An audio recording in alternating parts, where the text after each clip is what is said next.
वन्दे वाणिविनायकम्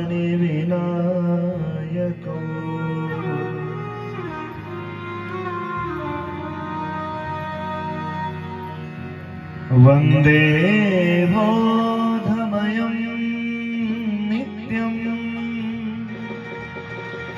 गुरुशङ्कररूपिणो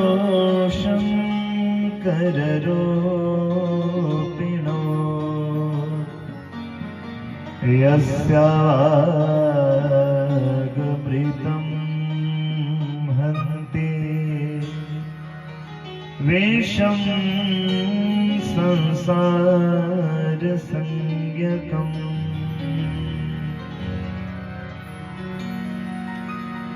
वंशी विभूषितकरा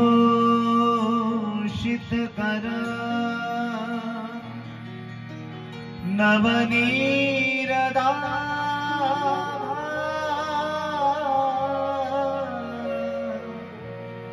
पीताम्बरा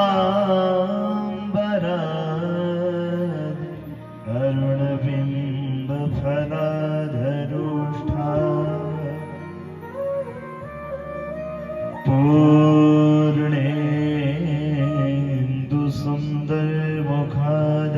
पूर्णेन्दुसुन्दरमुखादरविन्दनेत्रा कृष्णात् परं किमपि तत्त्वमहं न जाने। मन्दारमाला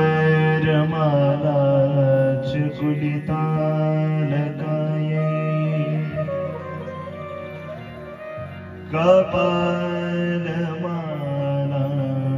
कपालमालाङ्कितशेखरा दिव्याम्बराय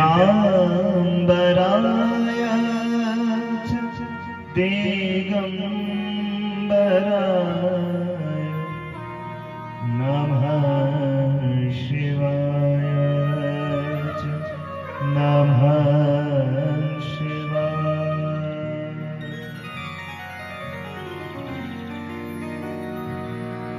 जय जय राधा जय जय नवल किशोर जय गोपी चितचोर प्रभु जय जय माखन चोर।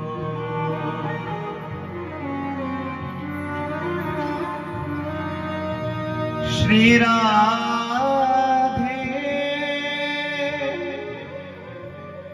मोरी स्वामिनी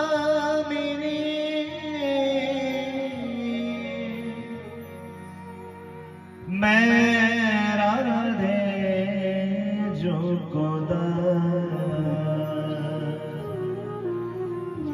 जन्म जन्म मोहे दीजियो प्यारी निज चरणन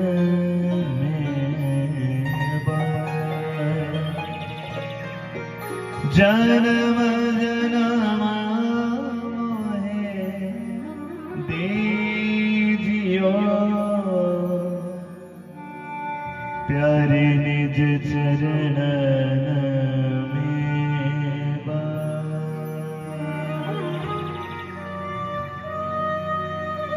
गुरु श्री बंकी बिहारी लाल की श्रीमद्भागवत महापुराण की श्री सद्गुरुदेव भगवान की श्री सच्चिदानंद भगवान की श्री शंकर भगवान की श्री सत्य सनातन धर्म की श्री गौ माता की भारत माता की विप्रदेव भगवान की सारस्वत भगवान की नमः पार्वती हर हर महादेव। जय जय श्री राधे, जय जय श्री राधे, श्री राधे श्याम।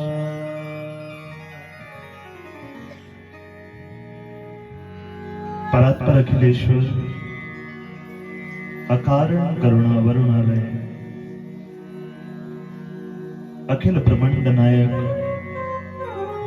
अकारण करुणा वरुणालय भक्तवंशा कल्पतरु तडिद्युत विनिंदित मोर मुकुटधारी श्री बालकृष्ण लाल जी के चरणों में हम सबका सादर प्रणाम, कोटि कोटि नमन। परम पूज्य प्रातः स्मरणीय श्री सद्गुरुदेव महाराज जी के चरणों में सादर दंडवत नमन। इस स्थान के सभी ग्राम देवता, प्रधान देवता, इष्ट देवता, कुल देवता, स्थान देवता, सबके चरणों में हम सबका बारंबार नमन वंदन, क्योंकि इन सभी देवी देवताओं की कृपा से हमारा ये यज्ञ बिना किसी विघ्न के पूर्णता की ओर अग्रसर है। ये भगवान की कृपा ही है। हमारे मुख्य जवान पूज्य माता जी, उनका सारा पूरा परिवार, सुपुत्र और सभी परिवार के सदस्यगण, दूर दराज क्षेत्रों से उपस्थित सभी भगवान के पावन लाडले सभी भक्तजन, हमारी भक्तिमती माताएं, सभी पुरुष वर्ग, नौजवान बच्चे, सबका आज की इस कथा में हार्दिक स्वागत और अभिनंदन है। हमारे साथ उपस्थित सभी विद्युत समाज और संगीतज्ञ वृंद सबका हार्दिक स्वागत अभिनंदन। हम लोग गत 5 दिवसों से बड़ी मधुरा कथा श्रवण कर रहे हैं, बड़ी पावन कथा श्रवण कर रहे हैं। जैसा कि मैंने निवेदन किया था कि जिन भगवान के विषय में कहा जाता है, हमारे संत महात्माओं ने गाया है, अधरम मधुरम वदनम मधुरम, नयनम मधुरम हसितम मधुरम, मधुराधिपतेरखिलम मधुरम। अरे भाई, ये उनकी कथा है जिनके होंठ मधुर हैं, जिनके नयन मधुर हैं, जिनके कपोल मधुर हैं, जिनके कान सुंदर हैं, जिनकी नासिका सुंदर है, जिनका वक्षस्थल सुंदर है, और मधुराधिपतेरखिलम मधुरम, मानो के मधुरता के जो साक्षात स्वामी ही हैं। मधुराधिपतेर अखिलम मधुरम, उनकी कौन सी ऐसी वस्तु है जो मधुर नहीं है? उन्हीं भगवान की मधुरा कथा जिसे हम गत 5 दिनों से श्रवण कर रहे हैं। अगर कथा जैसे सुनी जाती है वैसे ही सुनी जाए तो मुझे नहीं लगता कि संसार का कोई भी ऐसा कष्ट, कोई ऐसा दुख रह जाए जो कथा सुन के भी दूर ना हो। अगर 7 दिन कथा सुनने के बाद भी मन में आनंद प्रकट नहीं हुआ, 7 दिनों के बाद भी हम लोग अपने दुखड़े ही रोते रहे, तो मुझे लगता है ये कथा सुनना सार्थक नहीं है। 7 दिन की कथा सुन के तो एक ऐसा भाव जागृत हो जाना चाहिए, एक ऐसा आनंद जागृत हो जाना चाहिए, जिस आनंद के आगे जो संसार के छोटे मोटे दुख हैं ना, ये दुख तो कुछ प्रतीत ही नहीं होने चाहिए। वो अवस्था परमानंद की अवस्था है, वो परम आनंद प्राप्त कर लेने वाली अवस्था है। कल हम लोगों ने बड़ा सुंदर प्रसंग श्रवण किया। भगवान ने रास पंचाध्यायी में प्रवेश किया। बहुत ही भव्य रास कल हम सब ने श्रवण किया, दर्शन किया। इस रास के माध्यम से मानो भगवान गोपियों को एक ही शिक्षा देने चाहते हैं। कौन सी शिक्षा? जिस शिक्षा की हम सबको भी परम आवश्यकता है। रास के माध्यम से भगवान ने गोपियों को जो शिक्षा दी, प्रेम की शिक्षा दी। किस चीज की? प्रेम की शिक्षा। प्रेम होता है तो किस अवस्था को प्रेम कहते हैं? एक प्रेम आजकल भी होता है, दो चार बढ़िया बढ़िया बातें सुनाकर सामने वाले के दिल को रिझाया जाता है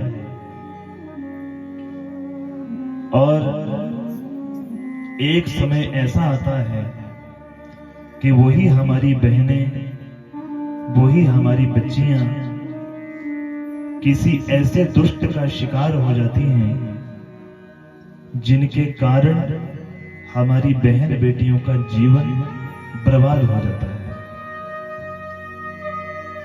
ये अकाट्य सत्य है। हम लोग रोज दर्शन कर रहे हैं, रोज टेलीविजन में देख रहे हैं, रोज न्यूज़पेपर पढ़ते हैं।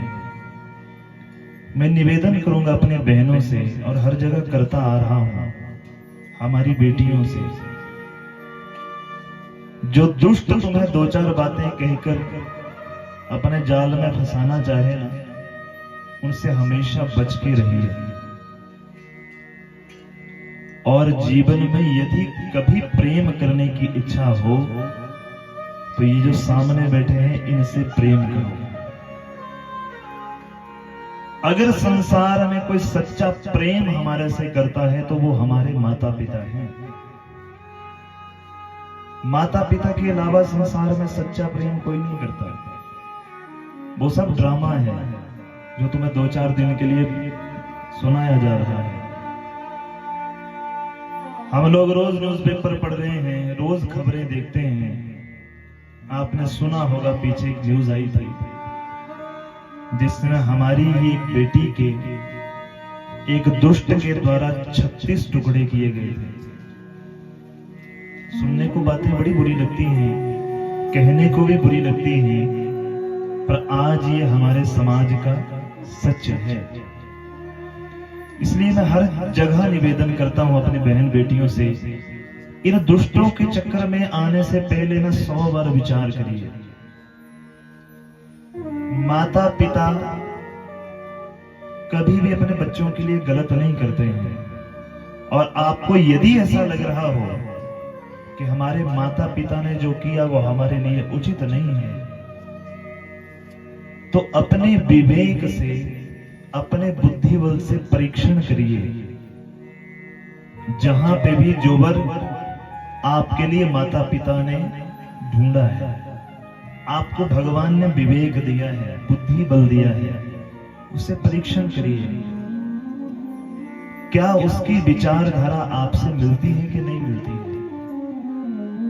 अब मान लो कोई हमारी बेटी जो निरंतर भगवान का भजन करने वाली है, जो ठाकुर जी की सेवा करने वाली है, उसको कदाचित आप ऐसे घर में भेज दो जहां पर भगवान के नाम का कोई नामो निशान ही नहीं है, जहां भगवान का कभी किसी ने जिंदगी में एक बार धूप बत्ती नहीं जलाई, जहां सारा जीवन बस मांस मदिरा के बीच में ही पूरा परिवार लिप्त है, तो बताओ जो बहन बेटी तुम्हारी उस घर में जा रही है, क्या वो सारा जीवन सुखी रह पाएगी? नहीं रह पाएगी। आजकल सबसे बड़ी विडंबना हमारी ये है कि माता पिता जब भी रिश्ता करते हैं ना, तो वो पैसा देखते हैं। कोई ये नहीं पूछता अब अच्छा आप लोगों ने भी रिश्ते किए होंगे, मेरी भी 4 बहनें हैं, मैंने भी उनका विवाह हुआ है मेरे सामने। क्या कभी हम लोगों ने ये प्रश्न किया कि जिस वर्ष से हमारी बहन की शादी हो रही है, क्या वो बर भगवान का नाम लेता है? कभी किसी ने पूछा कि जी तुम्हारा बेटा कितना समय भगवान की भक्ति करता है? कोई नहीं पूछता। बस ये जरूर पूछते हैं कि जी आपका बेटा कमाता कितना है, नौकरी कौन सी करता है। और ज्यों ही कानों में पड़ा कि सरकारी नौकरी करता है, फिर तो समझो कि सब कुछ भूल जाते हैं। अच्छा सरकारी नौकर है महाराज, फिर तो ठीक है, आंख मूंद के कर लेंगे। मैं निवेदन कर रहा हूं भाई, सब परिवारों से, सबके चरणों में निवेदन कर रहा हूं, आप अपनी बहन बेटियों का रिश्ता करने से पहले ये मत पूछो कि वो सरकारी नौकर है कि नहीं है। ये मत पूछो कि उनके पास कितना बड़ा बंगला है। ये मत पूछो कि उनकी कितनी गाड़ियां चलती हैं। पहले उसके विषय में ये जानो कि उसका मन भगवान के चरणों में कभी गया भी है कि नहीं गया है। क्या वो कोई मांस मदिरा का प्रयोग तो नहीं करता है, जिसके कारण ऐसा ना हो कि जाने अनजाने हमारी बहन बेटी जाए और उसका जीवन बर्बाद होने से बचाओ। यही कारण है कि हम रिश्ते से पहले ही पैसे पे ध्यान देते हैं, और जिस पैसे पे हमने ध्यान दे के रिश्ता किया होता है, वही पैसा हमारा सारी जीवन कोर्ट कचहरी में लग जाता है। बोलो बांके बिहारी लाल। याद रखना मेरी माताओं, जो भगवान का भक्त होगा ना, भले उसके घर में हमारी बहन बेटी को 4 चीजें कम मिलेंगी,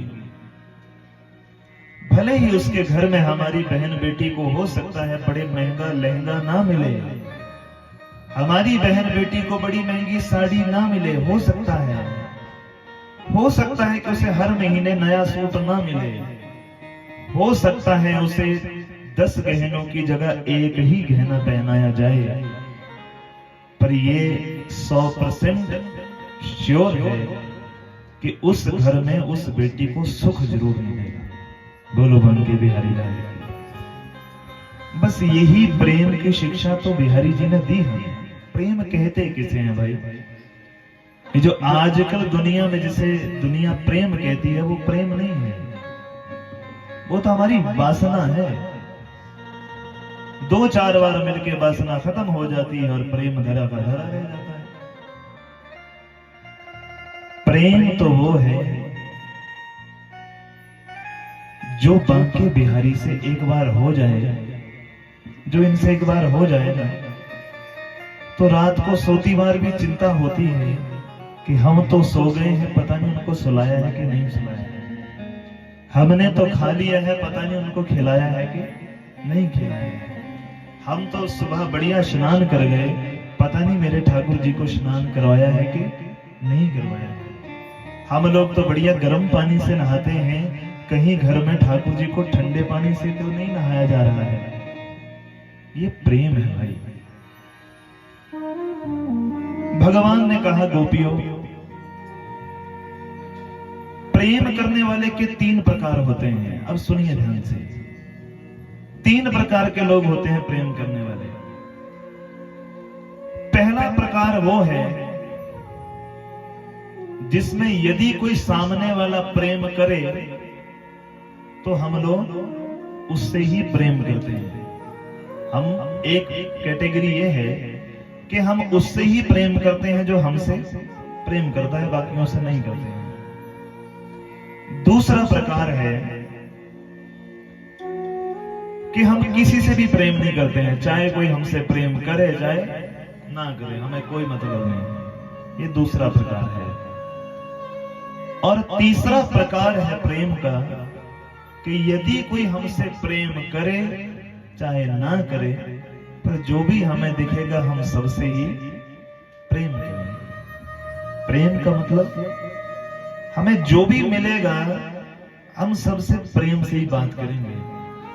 हमें जो भी मिलेगा अपना सच्चा प्रेम। पहले दिन दूसरे दिन की कथा मैंने बताया था, अहेतुक्य अप्रतिहता प्रेम की 2 कंडीशनें हैं।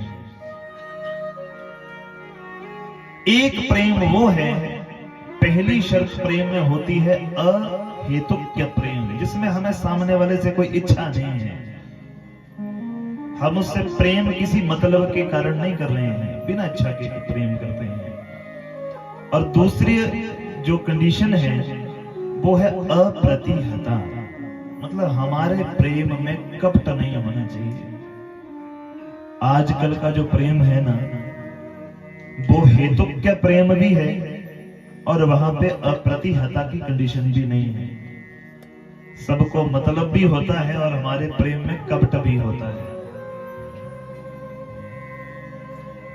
एक माता पिता भी यदि अपने बच्चे से प्रेम करते हैं तो कहीं ना कहीं उसके पीछे भी एक हेतु होता है। कल को बच्चा बड़ा हो जाएगा, बढ़िया नौकरी करेगा, बढ़िया सी बहू लेके आएगा, बच्चे होंगे, तो कल जब हम वृद्ध हो जाएंगे तो हमारी सेवा करेगा, उसमें भी एक हेतु है। परंतु जब भगवान से प्रेम किया जाता है तो सच्चा प्रेम भगवान से वो है जिसमें ना कुछ मांगना बाकी रह जाए और ना ही हमारे प्रेम में किसी प्रकार का कोई कपट। भगवान कहते हैं गोपी में जो तीनों ही प्रकार का प्रेम है, इसमें श्रेष्ठ प्रेमी कौन सा है? सुनिए, पहला कौन सा बताया कि जिससे कोई प्रेम करे तो उसके बदले में वो प्रेम करे, इसको कहते हैं स्वार्थी प्रेमी। कैसा प्रेमी? स्वार्थी। कोई हमारे साथ कर रहा है तो हम भी बदले में कर रहे हैं, उसे तो प्यार कहा ही नहीं जाता, उसे तो व्यापार कहा जाता है। कोई सामने वाला कर रहा है तो हटके हम भी कर रहे हैं। एक कंडीशन भगवान ने बताई कि उससे कोई प्रेम कर रहा है चाहे ना कर रहा है, उसको कोई मतलब नहीं है, वो मुड़ के किसी को भी प्रेम नहीं करता है। ये जो कंडीशन है, इस कंडीशन में भी दो कारण होते हैं। एक कारण वाला तो अध्यात्म की उस स्थिति तक पहुंच जाने वाला संत है जिसको संसार से कुछ लेना देना ही नहीं है, चाहे कोई हमारे से प्रेम करे चाहे ना करे। और दूसरी स्थिति है जो मतवाला व्यक्ति होता है, उसको भी किसी से लेना देना नहीं होता है, चाहे उससे कोई प्रेम से बात करे चाहे गुस्से से करे, चाहे प्रेम करे चाहे ना करे। परंतु गोपियां जो तीसरी प्रकार का प्रेम है ना, जो तीसरे प्रकार का प्रेमी है, जिससे कोई प्रेम करे या ना करे, वो बदले में सबको प्रेम ही बांटता है। ये जो प्रेम है, ये प्रेम की सर्वश्रेष्ठ स्थिति है, जिसे निश्चल प्रेम कहते हैं, निष्कपट प्रेम कहते हैं। कोई सामने से जैसा मर्जी व्यवहार करे, हमारा व्यवहार दूसरे के लिए प्रेमवत होना चाहिए। गोपियों में आपके इस प्रेम से ही प्रसन्न होना। कल हमने सुना था ना, भगवान गोपियों के साथ नृत्य कर रहे थे और नृत्य करते करते ही भगवान बीच में से लोप हो गए थे, जब गोपियों के मन में अभिमान आ गया था। परंतु भगवान के चले जाने के बाद भी, अब देखो ये कंडीशन वहां लागू होती है, भगवान तो चले गए, खुद ही बुलाया और खुद ही चले गए, पर मेरे जाने के बाद भी आप सबने ये जो गोपी गीत गाया है ना, इस गोपी गीत ने गोपियों में सारा अंदर का प्रेम बाहर प्रकट कर दिया। इसलिए ए गोपियों, आपने जो ये प्रेम मेरे साथ किया है, इस प्रेम का मैं सदैव ऋणी रहूंगा। भगवान से हमेशा मांगना चाहिए, प्रभु हमारे मन में सबके ही लिए बस प्रेम होना चाहिए, सबके लिए। क्योंकि मातृवत परदारेषु परदब्बेषु लोष्ठवत आत्मवत सर्वभूतेषु यह पश्यति सह पंडितः। एक समझदार व्यक्ति कौन है? एक पंडित ज्ञानी कौन है? जो हमेशा ही पराई स्त्री को अपनी मां के समान देखे। जो सामने जो भी स्त्रियां बैठी हैं सब मेरी माताएं हैं, वो मां जगदम्बा का स्वरूप है। मातृवत परदारेषु, और परद्रव्येषु लोष्ठवत्, दूसरे के जेब में जो पैसा है वो हमारे लिए वैसा है जैसे लकड़ी होती है, काष्ठवत। हमें उससे कोई लेना देना नहीं है, कोई लोभ ना हो।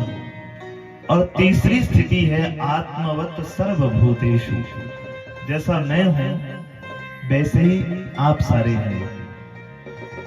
अगर मुझे एक डंडा मारने से दर्द होता है तो भाई आपको यदि मारूं तो आपको भी वैसा ही दर्द होता है।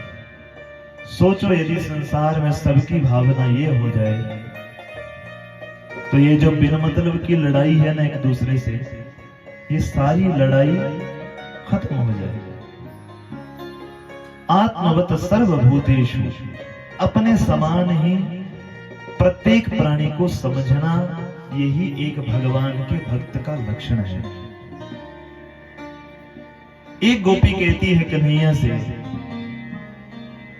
ए कन्हैया, आपने प्रेम के विषय में बताया है तो एक शंका मेरे मन में है। बोले कहो। बोले आप सबसे ज्यादा प्रेम हमें लगता है जो वंशी है ना इससे करते हो। जब भी देखती हैं तुझे दिन रात सुबह शाम सोते जागते हर चीज तेरे से दूर हो जाती है, पर ये वंशी कभी दूर होते नहीं देखे। ऐसा कौन सा प्यार करता है रे तू इस वंशी से?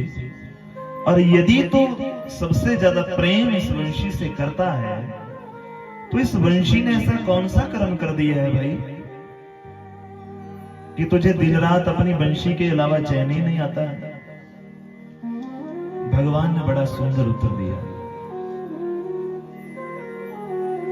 भगवान कहते हैं गोपियों, इस वंशी से मैं सबसे ज्यादा प्रेम इसलिए करता हूं क्योंकि इस वंशी के अंदर पहली विशेषता क्या है, सुनना ध्यान से। पहली विशेषता वंशी की क्या है कि ये बिन बुलाए बोलती नहीं है। जब तक बोलने को ना कहा जाए तब तक बोलती नहीं है। मतलब जब तक वो वंशी के पकड़ के फूंक ना दी जाए तब तक वो पड़ी रहे, वो कोई आवाज नहीं करेगी, कोई शब्द नहीं करेगी। पहली विशेषता क्या है कि जब तक बोलने को ना कहा जाए तब तक बोलती नहीं है। और एक हम लोग हैं, हमारी जीवा कभी रुकती नहीं है। कथा में भी जाओ तो पिटर पिटर पिटर पिटर खत्म ही नहीं होती। कथा में 2-4 घंटे बैठने के लिए निवेदन बार बार करना पड़ता है, कृपा करके शांत बैठो। फिर भी कईयों को आदत होती है और बीच में अपनी खुसर फुसर करते ही रहते हैं। एक गोपियों वंशी की पहली विशेषता यह है कि जब तक बोलने को ना बोला जाए तब तक ये बोलती नहीं है। अच्छा, फिर जब इसे पकड़कर इसे कुछ बुलाना चाहो तो ये जब भी बोलती है मीठा बोलती है। देखो वंशी चाहे कोई भी बजाए, फ्लूट एक ऐसा इंस्ट्रूमेंट है जिसको जब सुना जाए तो जो प्रेमी लोग हैं उनको तो सुनते सुनते उनकी समाधि लग जाती है। बिन बुलाए बोलती नहीं है और जब बोलती है तो मीठा ही बोलती है। कभी ऐसा नहीं बोलती कि किसी के दिल को ठेस पहुंचे। ये दूसरी विशेषता है कि जब बोलती है तो हमेशा मीठा ही बोलती है। और तीसरी सबसे महत्वपूर्ण विशेषता इस वंशी की यह है कि ये वंशी सबके दिल को चुराने वाली है, सबके चित्त को हरने वाली है। इतने गुण इस वंशी में हैं, परंतु इतने गुण विद्यमान होने के कारण भी अंदर से बिल्कुल खोखली है। कैसी होती है वंशी? अंदर से खोखली होती है बिल्कुल। उसमें आप जो भरना चाहो भर सकते हो, अंदर से पूरी खाली होती है। जीव में और वंशी में बस अंतर इतना है कि हम लोग जहां नहीं भी बोलना है वहां भी बोलते जाते हैं। जो भगवान का भक्त होता है ना, वो तब तक नहीं बोलता है जब तक उसे लगता नहीं कि मुझे बोलना चाहिए। मौन सुनता रहता है, ज्यादा वो कोशिश करता है कि मैं मौन रहूं। अपने जुबान से कुछ ना बोलूं। बस निरंतर मैं जहां भी बैठूं, जिस भी महफिल में बैठूं, चाहे जो मर्जी चर्चा चली हो, हम चुपचाप बैठ के सब कानों से सुनते जाएं और मन के अंदर अपने कान्हा जी का नाम जपते जाएं। जीव में अंतर यह है कि वो कभी चुप बैठता नहीं है, और जब भी बोलता है तो अधिकतर बातें ऐसी करता है जो दूसरे के दिल को ठेस पहुंचाने वाली है। और तीसरा कारण जीव का यह है कि अगर इतना सा भी गुण अंदर आ जाए तो वो हवा में बातें करना शुरू कर देता है। इतनी सी दौलत भी आ गई, इतना सा मान मिल गया, इतना सा पद प्रतिष्ठा मिल गई, तो इतना सा मिलने के बाद भी वो जीव हवा से बातें करना शुरू कर देता है। गोपियों, बस यही अंतर है मेरी वंशी में और संसारिक जीवों में। मेरी वंशी बिन बुलाए बोलती नहीं है, जब बोलती है तो मीठा बोलती है, और इतने गुण विद्यमान होने के कारण भी अंदर से बिल्कुल खोखली है। इसके मन में कोई अंतर मन में कोई अभिमान नहीं है, कोई मान नहीं है, अंदर से पूर्ण रूप से खोखली है। बोलो बांके बिहारी लाल की। जब तक ये जीव वंशी के इन तीनों ही गुणों का आचरण न कर ले, तब तक उसे भगवान के चरणों का अनुराग प्राप्त नहीं होता है। अच्छा बताओ, आज से कौन अपने अपने जुबान को लगाम दे देंगे? आज से कौन अपनी अपनी जुबान को थोड़ा लगाम दे देंगे? कम बोलना है, कल से हम जितना जरूरत होगी बस उतना ही बोलेंगे, उससे ज्यादा नहीं बोलेंगे। हाथ उठा दो। बड़ा मुश्किल है।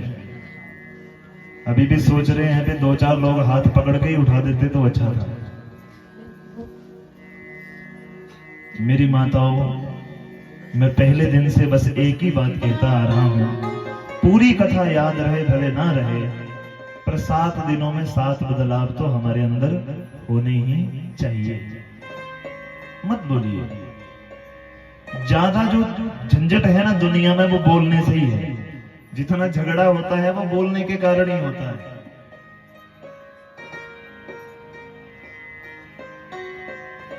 एक महात्मा के पास एक भगत आए, बोले महाराज बड़ी समस्या हो गई। बोले क्या हुआ? बोले क्या करें, घर में जाते हैं, रोज जाते ही घर में झगड़ा हो जाता है। बोले ठीक है महाराज। संत महाराज ने कहा कोई नहीं, हमारे पास हर चीज का इलाज है। बेचारी एक दिन देवी भी साथ में आई, बोलने लगी महाराज ये ज्यादा बोलते हैं, और जब जी अकेले आए तो बोले वो ज्यादा बोलती है, तब झगड़ा होता है। संत महाराज ने बोला ठीक है, कोई नहीं, इसका इलाज कर देंगे, ठीक हो जाएगा। दोनों को अकेले अकेले बुलाया, साथ में नहीं बुलाया, अकेले अकेले बुलाया। जो देवी थी, देवी को एक तुलसी का पत्तर दिया। फूल होता है ना, इतना सा पत्तर तुलसी का किसको दिया? देवी को दिया। बहन, जब भी आपके पति ड्यूटी से आए तब इस पत्थर को अपनी जीभा के ऊपर रख लेना है। यही एकमात्र उपाय है, झगड़ा नहीं होगा। बोले ठीक है महाराज। इस पत्ते को, तुलसी के पत्ते को अपनी जीभा के ऊपर रखना है, और जब तक आप शयन कक्ष में ना चले जाओ तब तक उसको जीभा के ऊपर ही रखना है। बोले ठीक है महाराज। उसके बाद उनके जी आए, पतिदेव जब आए तो पतिदेव को भी उपाय यही बताया। बोले महाराज ये जो तुलसी का पत्ता है, ये आप जैसे ड्यूटी से घर पहुंचो तो रास्ते में अपने जीभा पे रख के ही जाना है, और तब तक नहीं निकालना है जब तक सो ना जाओ। अब क्या था, गए तो दोनों अकेले अकेले थे, पर मंत्र दोनों को एक ही मिला था। अब यहां महाराज ड्यूटी से आए तो वो देवी ना बोले, और देवी सोचे पे तो आते ही 2-4 श्लोक सुना देते थे पहले, अब बेचारे ये भी नहीं बोल रहे हैं। अब दोनों ने बोलना बंद किया तो सारा झगड़ा ही खत्म हो गया। बोलो भांगे बिहारी लाल। जब घर में आपको ऐसा लगे, तभी मैंने बोला था हर घर में एक एक व्यक्ति के पास ऐसी माला झोली होनी चाहिए। देखो हमारा भी दाम्पत्य जीवन है, पर हम लोगों का झगड़ा पता क्यों नहीं होता है? उसके पीछे सबसे बड़ा कारण यही है, हमारे गुरुदेव ने हम दोनों को अलग अलग मंत्र दे रखा है, मुझे अलग और हमारी देवी जी को अलग दे रखा है, और साथ में कंडीशन भी दी है कि एक दिन में इतनी मालाएं होनी चाहिए। चाहे तुम ड्यूटी करो, चाहे तुम भागवत करो, चाहे किसी के घर में जाओ, चाहे अपने घर में रहो, चाहे दिहाड़ी लगाओ, चाहे जो मर्जी करो, चाहे रिश्तेदारी में जाओ, पर शाम तक इतनी मालाएं होनी चाहिए दोनों की। अब हम लोग जब घर में कभी इकट्ठे हो जाए ना, पहले तो होते ही नहीं है, पर जब घर में कभी इकट्ठे हो जाए तो कोई बातचीत नहीं होती है, दोनों बस अपनी अपनी माला लेके चुपचाप बैठे होते हैं। बताओ काहे की लड़ाई होगी? वो गल बात ही नहीं है, चुपचाप अपनी अपनी माला लेके, क्योंकि टेंशन वो होती है कि भाई शाम तक इतनी मालाएं पूरी करनी है। बोलो बांके बिहारी लाल। हर घर में मैं कहता हूं कि एक एक माला झोली ले ही जाओ भाई। ठाकुर साहब ठीक है, एक आपको भी और एक आपकी देवी जी को भी, है ना? बोलो बांके बिहारी लाल की। ये बड़ी सुंदर प्रेम का वर्णन ठाकुर जी ने गोपियों के संग किया, और ये रास के बाद शुकदेव जी कहते हैं, राजन एक बार वृंदावन में कंस द्वारा एक दैत्य को भेजा गया जिसका नाम था अरिष्टासुर। अब कंस जान गया कि वो सब लोग गोकुल छोड़ के कहां चले गए हैं? वृंदावन चले गए हैं। एक दैत्य को भेज दिया अरिष्टासुर को, जो कि बैल बन के आया, भगवान की ओर आक्रमण करने लगा। तो भगवान जान गए कि ये भी कंस का भेजा ही एक दूत है। भगवान ने दोनों ही सींगों से पकड़ा, उठा के जैसे नीचे पटका तो वहीं उसका उद्धार किया। उसके बाद शुकदेव जी कहते हैं, भगवान की लीलाएं तो निरंतर चलती रही, पर देवताओं को चिंता हो गई। भाई यहां तो भगवान गए थे दुष्टों का संहार करने, जाके भगवान तो अपनी लीलाओं में व्यस्त हो गए हैं, और दूसरी तरफ जो कंस है, कंस का अत्याचार तो निरंतर बढ़ता ही जा रहा है। देवताओं ने निवेदन किया देवर्षि नारद से, महाराज आप ही कुछ कर सकते हैं। नारद जी गए कंस के पास। कंस ने खूब स्वागत किया, गुरुजी पधारिए महाराज, आप ही हमारे गुरु हैं, आपने ही बताया था कि तेरे मारने वाला आने वाला है। खूब स्वागत सत्कार हुआ नारद जी का। नारद जी कहते हैं कंस से, ए कंस, एक एक दैत्य भेज रहा है उनको मारने के लिए। देखना देवर्षि नारद ने कितना अच्छा खेल खेला दोनों तरफ। पहले कंस की ओर गए, बोले तो एक एक दैत्य को भेजता है और वो कृष्ण बलराम दोनों को मार देते हैं, और तुझे एक और बात, एक और सच का पता नहीं है अभी। बोले कौन सा मारा? बोले वो कोई नंद का छोरा नहीं है, वो दोनों ही कृष्ण और बलराम तेरी बहन देवकी के ही बच्चे हैं। बोले वो तो हमारे बंदी खाने में थे। तो नारद जी ने पूरी लीला समझाई कि जो बलराम था उसके गर्भ को ये संकर्षण विधि द्वारा रोहिणी के गर्भ में भेजा गया था, और जो छोटा बेटा था ये जब यहाँ जेलों में ही प्रकट हुआ तो रातों रात ही वसुदेव जी छोड़ के आए थे। अब जिस बहन और देवकी और वसुदेव जी को पहले भेज दिया था ना, दूतों को भेजा कि उन दोनों को बंदी बना के लेके और बंदी खाने के अंदर डाल दो। नारद जी कहते हैं, बोले एक एक दैत्य को भेजेगा तो वो सबको मारता जाएगा, थोड़ा कभी दिमाग से भी काम लिए कर। बोले महाराज आप ही बताओ क्या किया जाए। नारद जी कहते हैं कि बढ़िया कोई मेले का आयोजन कर, बच्चे मेले के शौकीन होते हैं, जब पता चले कि कहीं मेला चल रहा है तो बच्चे जरूर जाने की कोशिश करते हैं। दूसरी बात यह है कि जब उन्हें पता चलेगा कि मेला मामा के यहाँ चल रहा है और वहीं पे ही उसके माँ देवकी और वसुदेव हैं, तो वो अपने माता पिता से मिलने जरूर आएगा। बोलो बंके बिहारी लाल की।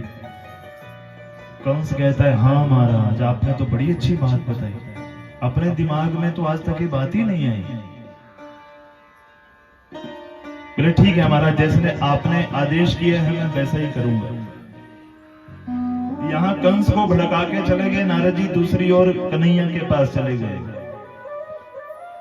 प्रभु नारायण नारायण, प्रभु प्रणाम स्वीकार करिए।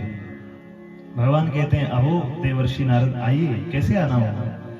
बोले महाराज, वो देखो कंस कब से सबके ऊपर अत्याचार कर रहा है और अब पता नहीं क्यों उसका उद्धार नहीं कर रहे हैं। सब लोग महाराज परेशान हैं, आप जाएं और उसका उद्धार करें। भगवान मुस्कुराने लगे। धन्य है नारद महाराज, पहले वहां जाके हमारे मारने की सलाह देके आए हैं और हमारे पास आके उसको मारने की सलाह दे रहे हैं। धन्य है। परंतु आपका हर कार्य जो है वो परोपकार के लिए होता है, इसलिए आप जैसे संत जो हैं वो धन्य हैं। भगवान के यहां से नारद जी विदा हुए। शुकदेव जी कहते हैं, राजन, भगवान को लाने के लिए कंस सोचने लगा किसे भेजा जाए, तो स्वयं ही उस सभा में केशी नाम का दैत्य उठ खड़ा हुआ। महाराज, एक बार सबको भेजा है, एक बार मौका हमें भी दीजिए, हम वहीं पे ही खत्म करके आ जाएंगे। बोले ठीक है, जाना चाहते हो तो जाओ। केशी नाम का दैत्य आया घोड़े का रूप बनाकर। जैसे ही भगवान के सम्मुख पहुंचा, यमुना के किनारे भगवान यमुना जी के में स्नान करके अभी आए ही थे। भगवान को खाने के लिए जैसे ही दौड़ा, भगवान ने एक ही मुष्टि का प्रहार किया और वहीं पे ही गोविंदाय नमः नमः हो गया। आप वृंदावन में कभी जाएं तो यमुना के किनारे 7 घाट हैं। यमुना जी के वृंदावन में 7 घाट हैं, उनमें से एक घाट है जिसका नाम केशी घाट है। उस ही केशी घाट में भगवान ने केशी नाम के दैत्य का उद्धार किया था। आज भी वहां पे सब लोग जाते हैं तो दर्शन करते हैं। कंस को पता चला कि केशी नाम दैत्य गया था, वो भी वापिस नहीं आया। अब कंस ने एक नई चाल खेली। भगवान के ही चाचा अक्रूर जी महाराज को बुलाया। बोले महाराज,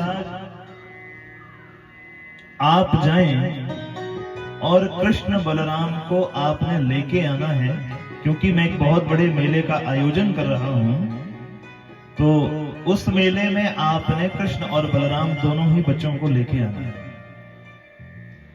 अक्रूर बेचारा एक तरफ तो प्रसन्न हुआ, क्योंकि ये भगवान का परम भक्त था। एक तरफ तो प्रसन्न होते हैं अक्रूर महाराज कि मुझे जाकर भगवान के वास्तविक स्वरूप का दर्शन करने का अवसर मिल रहा है। पर दूसरी ओर जब चलने लगे तो मन में चिंता हुई कि कंस जिस उद्देश्य से इन दोनों बच्चों को बुला रहा है, इसका उद्देश्य जो है वो गलत है। ये इन दोनों ही बच्चों को मारने के लिए बुला रहा है, और यदि मैं इस कार्य में सहभागी हूं तो उसका दोष मुझे भी लगेगा। उसका भाई पाप का भागीदार तो मैं भी बनूंगा। आप दर्शन करिए। शुकदेव जी कहते हैं, सुबह के चले हैं अक्रूर जी मथुरा से और शाम को जाके वृंदावन पहुंचे। मथुरा से वृंदावन मुझे लगता तकरीबन कोई 10 किलोमीटर का ही सफर है। पैदल भी कोई चले तो 2 घंटे में पहुंच जाता है। यहां अक्रूर जी रथ लेके जा रहे हैं, तभी सुबह के चले शाम हो गई। जब भी चलते तो कभी तो भगवान के स्वरूप को याद करके प्रसन्न होते, परंतु फिर कभी कभी दुखी होते कि कहीं ऐसा ना हो कि मेरे कारण ये जो दोनों बालक हैं इनका वध कंस के हाथों हो जाए और उसका पाप का भागीदार मैं भी बनूं। परंतु सोचा होए सोई जो राम रचि रखा, वो यदि स्वयं परब्रह्म नारायण है तो जो भी होगा उनकी इच्छा से ही होगा। और हम लोग तो व्यर्थ में चिंता करते हैं। देखो करने करवाने वाले सब कुछ वही हैं। हमारे पास ये भैया एक दिन आए थे कुंडली दिखाने के लिए, इनके पुत्र। तो इनको मैं एक चीज समझा रहा था कि हमेशा जब हम लोग पढ़ाई करते हैं ना, तो पढ़ाई करने के बाद जब टेस्ट देने जाते हैं तो उस टेस्ट में याद रखना, तुम भगवान को पुकारो चाहे ना पुकारो, पर 60% वो टेस्ट भगवान के हाथ में होता है और 40% हमारी मेहनत के ऊपर होता है। जो लोग कहते हैं कि नहीं महाराज जो कुछ भी है मेहनत ही सब कुछ है, उनको मैं बात बताता हूं। अच्छा, सब कुछ आपकी मेहनत ही होती तो टेस्ट में सारे वही प्रश्न आते जो आपने पढ़े हैं। पर आगे जाके ऐसा क्यों होता है कि जब हम लोग जाते हैं तो वहां पे तो ऐसे ऐसे क्वेश्चन आए होते हैं जो कभी हमने पढ़े ही नहीं है। जब तक हम लोगों ने मात्र मेहनत ही की और उसको साथ लेके नहीं चले, तब तक चाहे वो जीवन का टेस्ट है, चाहे वो नौकरी लगने वाला टेस्ट है, इन दोनों ही टेस्टों में हम कभी भी